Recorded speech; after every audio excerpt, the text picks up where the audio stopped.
Dadar railway स्थानकाबाहेर धक्कादायक घटना उघडकीस आली आहे। इडली विक्रेत्याकडून शौचालयाच्या पाण्याचा वापर केल्याचा आरोप करण्यात येतोय।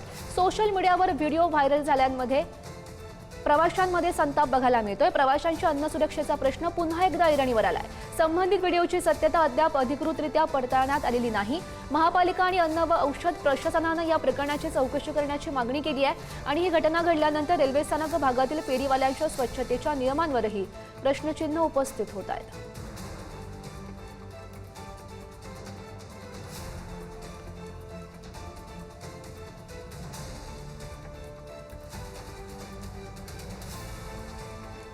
धक्कादायक असा हा प्रकार घडलेला आहे। मुंबईच्या दादरमध्ये हा प्रकार घडलेला आहे।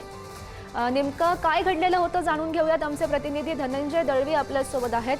धनंजय, गौरी, आपण जर पाहिले तर दादर पूर्वला स्थानकाबाहेरच एक धक्कादायक प्रकार हा घडलेला पाहायला मिळतो। सोशल मीडियावर सध्या ही चित्रफित जी आहे ती मोठ्या प्रमाणात व्हायरल सुद्धा होते। त्यामध्ये एका इडली विक्रेत्याकडून शौचालयाच्या पाण्याचा वापर केल्याचा आरोप हा सोशल मीडियाच्या माध्यमातून करण्यात आलेला आहे आणि दररोज हजारो प्रवासी जे आहेत ते याच परिसरात नाश्ता करण्यासाठी आणि खाद्यपदार्थ विकत घेत असतात आणि त्यामुळे अन्न सुरक्षेचा प्रश्न हा पुन्हा एकदा ऐरणीवर आलेला आहे।